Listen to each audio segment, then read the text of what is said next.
కాకినాడలో triple murder అనే పేరు మీరు వినుంటారు. ఆ తల్లి పేరు మాధురి. వారికి 2 కూతుర్లు. వాళ్ళిద్దరి పేర్లు, ఆ పేర్లు విన్న తర్వాత వాళ్ళు ఎవరో మీరు అర్థం చేసుకోండి. ఒక అమ్మాయి పేరు నిస్సి, ఇంకొక అమ్మాయి పేరు ప్రైజీ.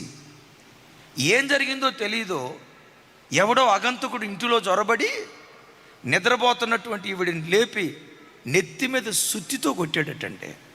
మామూలుగా కాదు, కొబ్బరికాయని పగలగొట్టినట్లుగా, పుచ్చకాయని పగలగొట్టినట్లుగా, అంతకంటే దారుణంగా సుత్తితో తల మీద మోస్తూ ఉంటే కెవ్వుమని కేకలేసిందట. ఈ కేకలేసే లోపు పిల్లలిద్దరు లేచారు. మమ్మీ మమ్మీ మమ్మీ మనీ అని లోపు వీళ్ళు ఎక్కడ కేకలేస్తే అందరూ లేస్తారు అని చెప్పి ఆ 2 ఆడబిడ్డలను వారి తలల మీద సుత్తితో కొట్టి, సుత్తితో తలలు పగలు కొట్టి 2 చంపేశారు. బిడ్డలారా, కొందరిని వ్యభిచారపు వలలో సాతాను పడేస్తున్నాడు, మరికొందరిని త్రాగుడు వలలో సైతాను పడేస్తున్నాడు, మరికొందరిని మద్యపానపు వలలో సైతాను పడేస్తున్నాడు.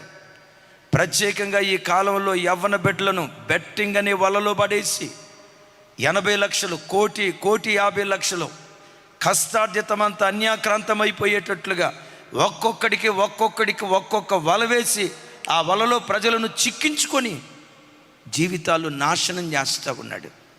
వాక్యం ఏమంటుందో తెలుసా? వాక్యం ఏ ఒక్క నాటికి నిరర్ధకం కాదు. పాపము వలన వచ్చు జీతం మరణము అని దేవుని వాక్యం ఘంటాపదంగా చెప్తూ ఉంది. ఈరోజు లైవ్లో వాక్యం వింటున్న బిడ్డలారా, సైతాను ఏ వలలోనైనా మీరు చిక్కుకున్నట్లుగా పరిశుద్ధాత్ముడు మీ హృదయాన్ని రేపుతున్నాడా? బెట్టింగ్ అనే వలలో ఎవరైనా చిక్కుకున్నారా? అశ్లీలమైన వాటిని చూసే వలలో మీలో ఎవరైనా చిక్కుకున్నారా? దేవునికి ఆయాస్కరమైన మార్గాల్లో ఎవరైనా చిక్కుకున్నారా? మీరు చదువుకునే చోట, మీరు కాలేజీకి వెళ్ళిన చోట ఆ అబ్బాయిని చూసి, ఈ అమ్మాయిని చూసి శత్రువైన సాతాను వలలో ఎవరైనా చిక్కుబడినట్లుగా ఉంటే అయ్యలారా వినండి, పాపం వలన వచ్చు జీతం మరణం.